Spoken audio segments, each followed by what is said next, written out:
Hello good morning to everyone. कैसे हो भाई आप सभी? I hope you all are doing well. So today we are going to discuss about some important questions which is related to your all the vector analysis, right? So because this is the last class for the vector analysis, because we will discuss the electromagnetic theory in your next class. Okay, and the topic will be related to your electrostatics.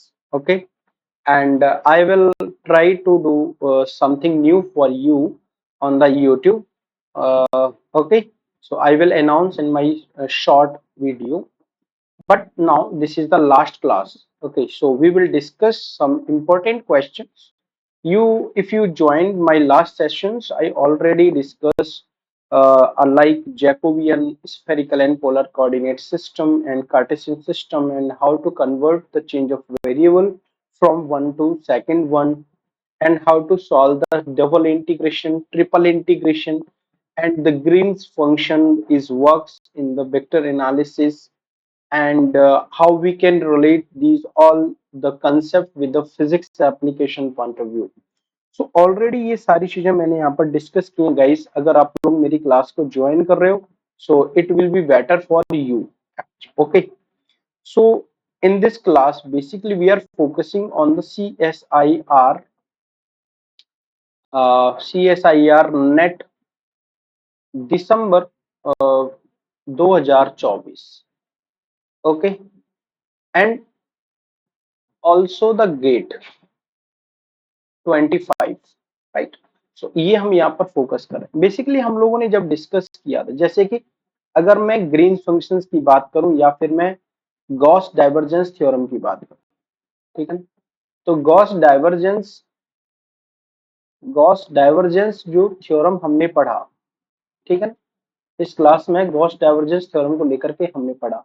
तो basically इसका मोटो सिर्फ एक ही था कि अगर आपके पास में double integration है और आप उसको ट्रिपल इंटीग्रेशन में कन्वर्ट करना चाहते, you are just change this double integration into the third यानी ट्रिपल इंटीग्रेशन और वाइस वर्सा. ठीक है. So the meaning of double integration is here this is a close surface. This is a closed surface. Okay, and you want to change the closed surface area. Okay, closed surface area to a volume. So you can use the Gauss divergence. Like अगर हम लोग discuss करते हैं, this is the sphere and this is the charge. Basically this is the positive charge. The field lines are going away from the center, so this region is make a sphere. Okay, this region is make a sphere, so we can use this angle as a solid angle. This angle is as a solid angle we can assume here, and this is the small surface area जहां से जो field lines हैं वो हमारी outside जा रही हैं. These are the field lines. They are this is the direction vector, this is n cap, so this is the angle between them, that is theta. So we can write the statement of Gauss theorem. This is the closed integral surface. This is E dot of ds, that is equals to 1 upon epsilon naught times of q enclosed, right? So this is the statement to define the Gauss divergence theorem. But my question is that if this is a ds, so this is the surface area, this is the surface area. So how can I write this charge? So जब मैं इस charge को यहाँ पर लिखने की कोशिश करूंगा, so this charge is nothing, this is triple integration of density of volume. Okay, so this is the charge. So now we can write again, this is the surface and this is E dot of ds, that is equals to, this is rho, which is a function of position also. Okay, so this is the triple integration of dv, right? But in the left side you have the double integration or closed surface area, and the right side this is a triple integration. So it's very confusing to solve this equation. Okay, so change this equation into the same order of uh, integration, we use the Gauss divergence. So using using Gauss divergence equation, we can write the surface integration of S. This is E dot of ds, that is equals to the triple integration, that is equals to the divergence of E, and this is dv. So this double integration is easily changed into the triple integration. So this is equation number 1, and you can assume this one as a equation number 2. If we are doing the comparison between them, if we are doing comparison, if we are doing comparison between 1 and 2 equation, 1 and 2 equation, so this divergence triple integration, this is divergence of E, and this is dv, that is equals to the triple integration, this is rho as a function of position, and this is dv. My dear friends, look at here, the both the sides, these are the triple integration, so just we can doing a comparison between them. So we can write the divergence of E, that is equals to, okay, sorry, so this is 1 upon of epsilon naught according to the definition of Gauss statement. So this is 1 upon of epsilon naught here. So this is 1 upon of epsilon naught, and this is rho, which is a position of, rho is a function of position. So this is the differential form of Gauss. Okay, तो आपने इसको change किया by using the Gauss divergence equation. इस तरीके से ही आपको बहुत सारे क्वेश्चंस यहाँ पर देखने को मिले कि how to change the double integration into the triple integration. What is the procedure? How to solve? So we can use these all as a tools. Okay. And second one is Stokes theorem. Very important. Second one is Stokes theorem. Second one is Stokes theorem. Okay, like this. Stock theorem का काम क्या है? जैसे suppose that stock का मतलब होता है कि we are change the single integral, यानी line integral change into the double integral. Okay, और सरफेस इंटीग्रल. तो अगर आपको लाइन इंटीग्रल को सरफेस इंटीग्रल में कन्वर्ट करना है तो आपको स्टॉक थ्योरम को यूज करना पड़ेगा. ठीक है. So suppose that this is a f of, suppose this is your dl, that is equals to, this is the double integration along the surface. We can write this is the curl of f, and this is d of s. Okay, so this is the Stokes theorem. तो आपको यहाँ पर देखना है कि किस तरीके से हम इसको कन्वर्ट यहाँ पर कर पा रहे. ओके, ये एक इंपॉर्टेंट थिंग है यहाँ पर आप लोगों के लिए. अगर मैं इसको लिखता हूं, ध्यान से देखेंगे आप लोग, यहाँ पर आपका सिंपल थिंग क्या है. जैसे इसका एप्लीकेशन पॉइंट ऑफ व्यू है आपका एम्पियर्स सर्क्यूटल लॉ. Ampere सर्क्यूटल law. अगर हम एम्पियर सर्क्यूटल लॉ की यहाँ पर बात करते हैं, okay, so this is like, this is I dot dl, sorry, this is B dot of dl, that is equals to, this is mu naught of I. Okay, so this is the Ampere circuital law. So this left hand side is the single integration, this is I. You know the flow of current, you know the definition of current,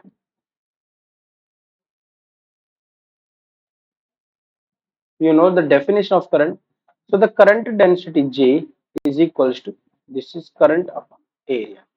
So you can write this I is equals to, this is the double integration, this is the current density, this is a function of position, and this is area, this is ds. Okay, so we can replace this I by this formula.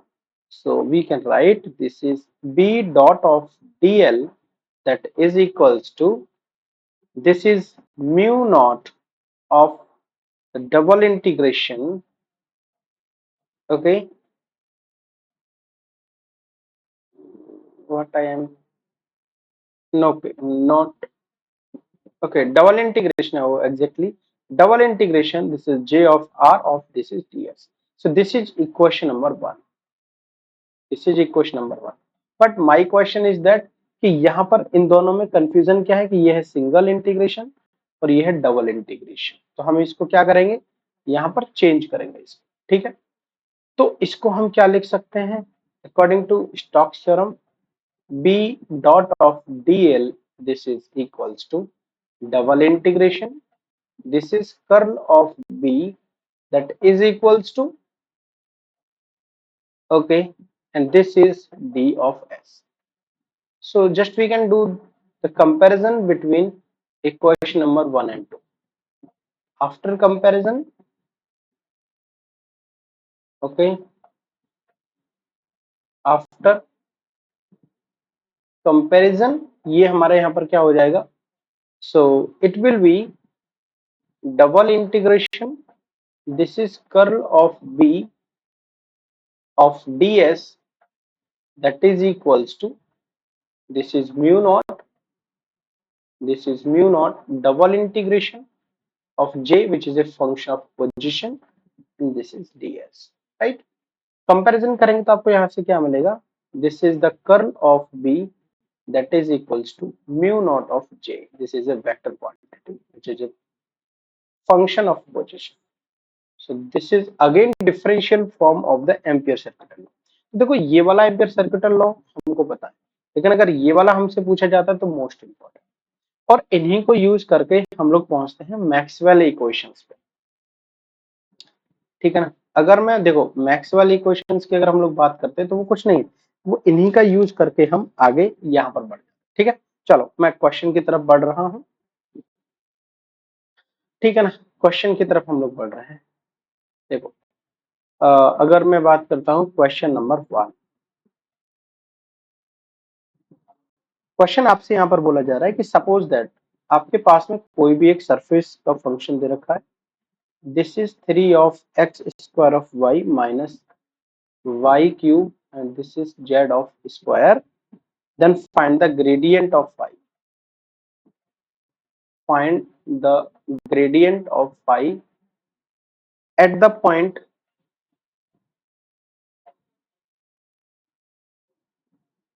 at the point 1 2 1. ठीक है, ये question आपको दिया तो आपसे gradient of phi पूछा, बहुत ही basic question है. ठीक है, सबसे पहली बात, अगर मैं यहाँ पर ग्रेडियंट ऑफ फंक्शन की बात कर रहा हूँ, just we are talking about the gradient of function, so this is gradient of phi, so gradient is what, this is curl of phi. ठीक है ना, so this is equals to iota I cap del over del x, this is j del over del of phi, and this is k, this is del over del of z, और यहाँ पर हम क्या लिख सकते हैं phi, so this is 3x square of phi minus of y cube of z. ठीक है, दिस इज द फंक्शन. समझ आ रही बात आपको.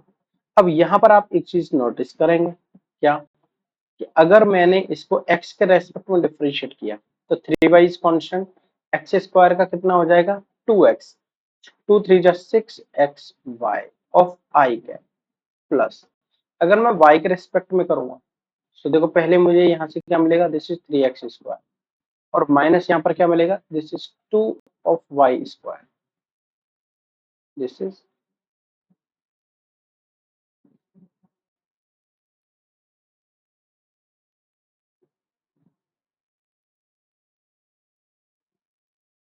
ठीक है भाई. यहाँ क्या मिलेगा, यहाँ पर y क्यूब का कितना हो जाएगा, this is 3 of y square minus, ठीक है, ये हो गया.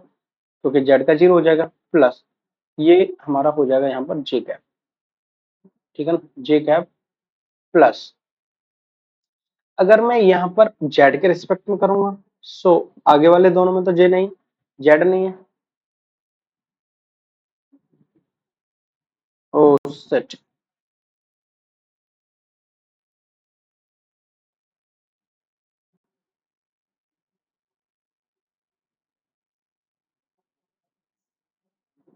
एक्चुअली यहाँ पर ये डॉट है तो हमने गलत कर दिया था। देखो आई कैप, अगर मैं एक्स के रेस्पेक्ट में कर रहा हूँ तो मुझे क्या मिलेगा, 3 2 6 XY, प्लस अगर मैं यहाँ पर जे के रेस्पेक्ट में कर रहा हूँ, जे वाई के रेस्पेक्ट में करूंगा, तो वाई के रेस्पेक्ट में करूंगा तो this is 3 of X² minus y के रेस्पेक्ट में कर रहा हूँ तो जेड स्क्वायर हमारा यहाँ पर रहेगा ही, and this is 3 of Y²। अगर मैं यहाँ पर के यानी कि जेड के रेस्पेक्ट में करूंगा तो it will be 0 and minus of Y³ as a constant and z square is 2Z, z square is 2Z, ठीक है ना, 1 to 1 एक्स वाई और जेड, एक्स वाई और Z,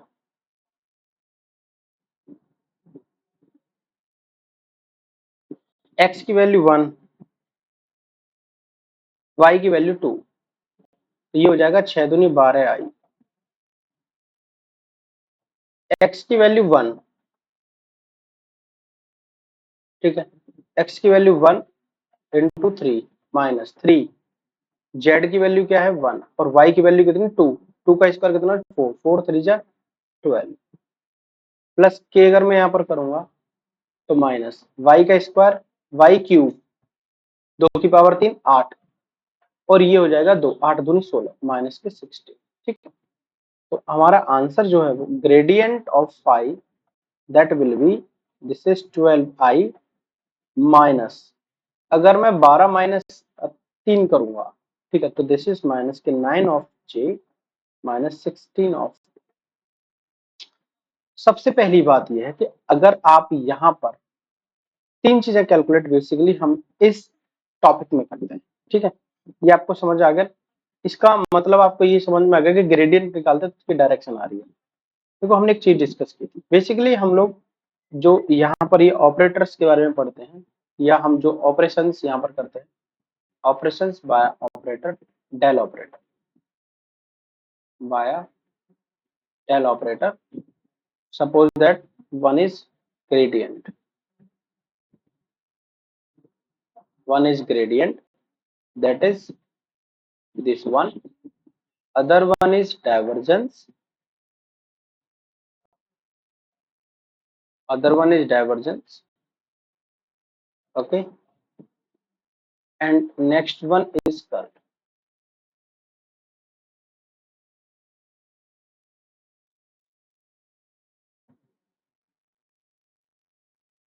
So this is curl.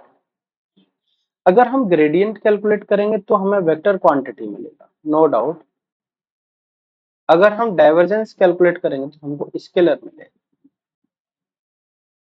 अगर हम कर्ल कैलकुलेट करेंगे तो हमें क्या मिलेगा भाई, यहाँ पर वेक्टर मिलेगा। अब इनमें अंतर क्या है, देखो अगर ये हमें वेक्टर मिलेगा तो इसकी डायरेक्शन हमको खुद फाइंड आउट करनी है, this is n cap, that is the gradient of phi divided by of mod of gradient of, ठीक है। इसकी नो डायरेक्शन, तो स्केलर है तो यहाँ पर कोई भी डायरेक्शन की जरूरत नहीं। और अगर कर्ल वाले वेक्टर की अगर मैं यहाँ पर बात करता हूँ, अगर कर्ल वाले वेक्टर की अगर हम यहाँ पर बात करते हैं तो ये हमारा क्या हो जाएगा, यहाँ पे भी सेम रहेगा n cap, this is the curl of any function divided by of mod of this one, ठीक है।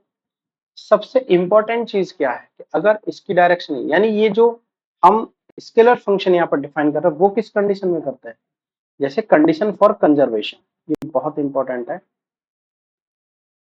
Condition for conservation, condition for conservation, ठीक है ना।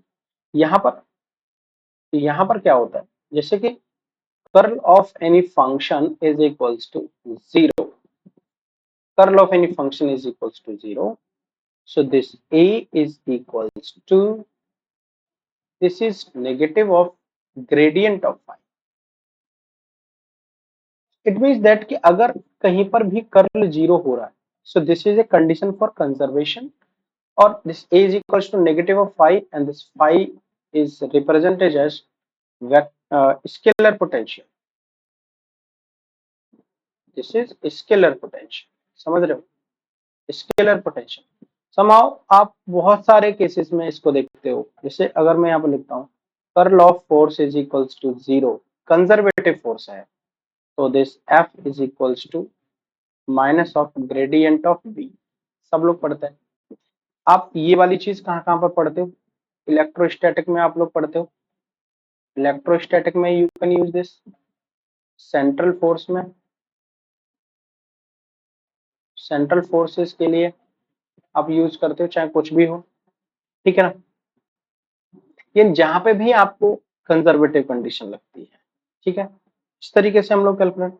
और जैसे curl of electric field intensity is also zero, तो यहाँ पर मैं भी अगर मैं इस ई को डिफाइन करूंगा तो दिस इज नेगेटिव ऑफ, यहाँ पर मैं भी मैं वेक्टर वी को डिफाइन करूंगा, so this is scalar potential.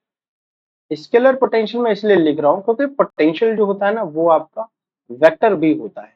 जब हम मैग्नेटिक फील्ड की बात करते हैं तो वहां पर जो हमारा पोटेंशियल होता है वो वेक्टर के फॉर्म में भी आप लोगों को मिलता है, ठीक है। So this is all about mostly revision type class थी ये आपकी, ये आपका एक रिवीजन था, ठीक है ना। नेक्स्ट क्लास में we are try to start the EMT, and for EMT some special, okay, I will announce by my short video. So अगर आप लोग कोर्स बाई करना चाहते हैं तो कौशल कूपन कोड जरूर आप यूज करेंगे for maximum discount, and you can buy elite 2.0 for CSIR December 24, ठीक है, and you can buy also the HPSC assistant professor, okay, HPSC assistant professor, ठीक है। तो ये आप कोर्स भी हमारे यहाँ से बाई कर सकते हो। कौशल कूपन कोड यूज करोगे तो आपको मैक्सिमम, आपको क्या मिलेगा सर जी, डिस्काउंट आपको यहाँ पर मिलता है, ठीक है ना। और कोशिश किया करोगे जब टेक्स्ट बुक की तरफ से सेल चलती है तो वहां पर आप इसको बाय करें, क्योंकि उसमें आपको एक्स्ट्रा डिस्काउंट, क्योंकि वहां पर ऑलरेडी 90% तो डिस्काउंट होता ही है, यानी कि वहां पर आपको एक्स्ट्रा भी डिस्काउंट मिलता है, नियरली 25%, ठीक है। चलिए भाई, thank you so much, take care, खुश रहें, मस्त रहें, आज के लिए इतना ही, बाकी हम लोग मिलेंगे नेक्स्ट क्लास में। Thank you so much।